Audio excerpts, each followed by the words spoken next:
অধীর কোনো ফ্যাক্টর নয়। দলীয় বৈঠকে বললেন মমতা বন্দ্যোপাধ্যায়। বহরমপুরে কংগ্রেসকে জমি না ছাড়ার ইঙ্গিত দিয়েছেন। আর কি হয়েছে এই বৈঠকে? বহরমপুরে প্রার্থী দেবে তৃণমূল, এই জল্পনাই তুঙ্গে গতকালের যে বৈঠকের দিকে তাকিয়েছিলেন প্রত্যেকেই। সেই বৈঠকে কি বার্তা দিলেন তৃণমূল সুপ্রিমো? তাহলে কি তৃণমূল তার সেখানে প্রার্থী দিতে চলেছে? এবং সেখানে আরও বেশ কিছু বিষয় উঠে এসেছে, ধমক রীতিমতো দেওয়া হয়েছে। সেই বিষয়গুলো নিয়ে আলোচনা করব, তবে তার আগে একটু মুর্শিদাবাদের বিষয়টা নিয়ে আলোচনা করা যাক। সৌরভ গুহ এই মুহূর্তে আমাদের সঙ্গে রয়েছেন। আচ্ছা সৌরভ, মুর্শিদাবাদ নিয়ে ফাইনালি কি ডিসিশন নেওয়া হলো তৃণমূলের তরফে? তনিষ্ঠা সুপ্রভাত। এবং প্রথমেই যেটা বলার, যে মুর্শিদাবাদ এমন একটা জেলা ছিল যেটা জেলাওয়ারি বা তৃণমূল কংগ্রেসের ঘরোয়া বিষয়ের থেকেও বেশি জাতীয় রাজনীতির পরিপ্রেক্ষিতে মুর্শিদাবাদের বৈঠকের দিকে তাকিয়েছিল রাজনৈতিক মহল। তার কারণ কংগ্রেসের সঙ্গে সম্পর্কের সমীকরণ তৃণমূল কংগ্রেস কোন দিকে নিয়ে যায়, এই ব্যাপারে তৃণমূল সুপ্রিমো কিংবা অভিষেক বন্দ্যোপাধ্যায় কি ইঙ্গিত দেন, সেদিকেই কিন্তু তাকিয়েছিল সব মহল। ফলে সেটা শুধুমাত্র জেলার স্তরের বৈঠক হলেও তার কিন্তু অভিঘাত ছিল জাতীয় রাজনীতির পরিপ্রেক্ষিতে খুব গুরুত্বপূর্ণ কথা বলেছেন মমতা বন্দ্যোপাধ্যায়। বলেছেন তৃণমূল একাই 142টি আসনেই তৃণমূল কংগ্রেস লড়বে। মুর্শিদাবাদের 3টি আসনই আমার চাই, অর্থাৎ বহরমপুরে প্রার্থী দিচ্ছে তৃণমূল কংগ্রেস। যে ইন্ডিয়া জোটের অন্যতম শরিক কংগ্রেস এবং তৃণমূল কংগ্রেস, জাতীয় স্তরে এই পথ চলা হলেও বাংলার পরিপ্রেক্ষিতে কংগ্রেসের অন্যতম মুখ, সভাপতি এবং সংসদীয় দলের নেতা অধীর রঞ্জন চৌধুরীকে এক চুলো জমি ছাড়বেন না তৃণমূল সুপ্রিমো মমতা বন্দ্যোপাধ্যায়। এই মর্মে তিনি তার বার্তা স্পষ্ট করেছেন। তন্নিষ্ঠ, আমরা এক কথায় বলতেই পারি, অল ইন্ডিয়া স্তরে জোট ইন্ডিয়ার অবশ্যই একটা আভাস পাওয়া গেলেও, জোরালো আভাস পাওয়া গেল, বাংলার পরিপ্রেক্ষিতে জোট ইন্ডিয়া কি ধাক্কা খেলো? এই সিদ্ধান্তের পর, এই ঘরোয়া সিদ্ধান্ত যা জানা যাচ্ছে, এটা নিঃসন্দেহে একটা অত্যন্ত তাৎপর্যপূর্ণ বিষয়। বহরমপুরে অধীর রঞ্জন চৌধুরীর বিরুদ্ধে প্রার্থী দিচ্ছে তৃণমূল কংগ্রেস, অবশ্যই খুব গুরুত্বপূর্ণ ইঙ্গিত। নজর তো থাকবে। সৌরভ, স্টুডিও থেকে লিমা কথা বলছিলাম তোমার সঙ্গে। এই নিয়ে রাজনৈতিক মহলে কি মনে করছেন শুনবো। এটা আমাদের একটাই এজেন্ডা, আগামী লোকসভা নির্বাচনে অল আউট আমরা গোটা 42টা সিটেই অল ইন্ডিয়া বেসিসে হবে। সেখানে ইন্ডিয়া যে एनडीए जो जोट से থাকবে। बंगाल में हो रहा है कि नहीं कांग्रेस को? অধীর চৌধুরী কি সিট ছাড়ার কথা? बंगाल में क्या প্রশ্নই ওঠে না।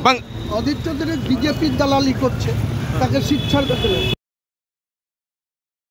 সাগরদিঘি নির্বাচনে সরকারি দলের জ্যেষ্ঠ বিষ্টু গোটা পশ্চিমবঙ্গের নেতারা এসেছিল, অধীর চৌধুরী সাগরদিঘিতে হারিয়ে দিয়েছে। তার মানে ফ্যাক্টর, কে ছাড়বে না ভবিষ্যৎ বলবে। জমি তো সাগরদিঘিতে ছেড়ে দিতে হয়েছে, তো গোটা রাজ্যেই প্রায় জমি ছাড়া হতে হবে। তার কারণ একটা দল, এইরকম নীতি নৈতিকতাবিহীন দল রাজ্যে থাকতে পারে না। মাঝে বলছিলেন যে কংগ্রেসকে 2টো আসন দেবো, বামেদের সঙ্গে আমার কোনো আপত্তি নেই সম্পর্কে, এগুলো বাহানা। উনি মুর্শিদাবাদের কেন সবকটা সিটেই দাঁড়াবেন, যাতে তৃণমূল না হলে বিজেপিকে সাহায্য করার মতন ব্যবস্থা করা যায়। এইটাই অমিত শাহর সঙ্গে ওর বোঝাপড়া। উনি সব আসন দেবেন এবং এমনভাবেই চলবেন যাতে বিজেপির সুবিধে হয়, এটাই ওর কমিটমেন্ট। আমরা আমাদের অবস্থান ক্লিয়ার করেছি। INDIA জোটে যদি তৃণমূল কংগ্রেস থাকে, সেই তৃণমূল কংগ্রেসের সাথে যদি জাতীয় স্তরে কেউ জোটে যায়, তাদেরকে কোনো সমর্থনের প্রশ্ন নাই। দ্বিতীয় হচ্ছে, আগে তারা ওখান থেকে জোটে থাকছে কি থাকছে না ছেড়ে বেরিয়ে আসুক, তারপরে আমরা কাকে সমর্থন করবো কি কাকে সমর্থন করবো না জানাবো। তবে আমরা যে সমস্ত জায়গাগুলোতে প্রার্থী দেবো, সেখানে অবিজেপি অতৃণমূল যারা আমাদেরকে আমাদের ছাড়া অন্য সিটগুলোতে যারা অবিজেপি অতৃণমূল আছে, যারা শক্তিশালী, তাদেরকে আমরা সহযোগিতা করবো। এবার তো যা বলার অধীরদা বলবে, আমরা আর কি বলবো। কংগ্রেস আর তৃণমূল কংগ্রেস একই বৃন্তে 2টি কুসুম, এবার কে কার কুসুম হবে সেটা তারা দেখবে।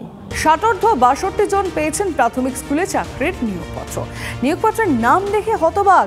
অনেকেই খোঁজ নিলেন স্কুলে, কেউ আবার গেলেন সার্কেল অফিসে। যা ঘিরে কার্যত শোরগোল পড়ে গিয়েছে হুগলিতে। কি হলো হুগলিতে দেখাবো ডিটেলে 1 মিনিটে। মামলার পর কেটে গিয়েছে 4 দশক, সেই চাকরির নিয়োগপত্র মিলল 2024-এ। শিক্ষায় নিয়োগ দুর্নীতি নিয়ে যখন তোলপাড় রাজ্য, তখনই প্রাথমিক সাংসদের নিয়োগপত্র নিয়ে কার্যত হতবাক সকলেই। হুগলি জেলার প্রাথমিক শিক্ষা সংসদের এহেন নিয়োগপত্র নিয়ে চাঞ্চল্য ছড়িয়েছে। কেউ ছুটছেন সার্কেল অফিসে, তো কেউ ছুটছেন স্কুলে। এরই মধ্যে বাম আমলে নিয়োগ প্রক্রিয়া নিয়ে বিস্ফোরক অভিযোগ তুললেন ৬৯ বছরের প্রশান্ত কুমার ঘোষ। বামফ্রন্ট সরকার এবং তার চেয়ারম্যানরা বারবার দুর্নীতি করে একটা কেস থেকে আর একটা কেস, ফলস কেস, মিথ্যা কেস, এরকম বহু অত্যাচার আমাদের উপর হয়েছে। এখন নিয়োগপত্র পেয়ে আখেরে কি লাভ? জীবনের ৬৯টা বছর পেরিয়ে ইনসাফ চাইছেন প্রশান্ত কুমারেরা। চাকরি করার বয়স নেই, তাহলে অন্তত আমাদের এরিয়ার পেনশনটা অন্তত দেওয়া হোক, ফ্যামিলির মুখে একটু হাসি ফুটুক শেষ বয়সে। এইটা হুগলি থেকে ক্যামেরায় জীবন মণ্ডলের সাথে সনত বাজি, TV9 বাংলা। শুকনো ঠান্ডা ফিরছে রাজ্যে, কমছে রাতের তাপমাত্রা। আজ কলকাতার সর্বনিম্ন তাপমাত্রা 14.7 ডিগ্রি সেলসিয়াস, গতকালের থেকে 1.5 ডিগ্রি কম। রাতে তাপমাত্রা কমছে জেলাতেও, আপাতত বৃষ্টির আশঙ্কা নেই, তবে সকালে কুয়াশার দাপট থাকবে, বেলা বাড়লে হালকা রোদ ওঠার আশা।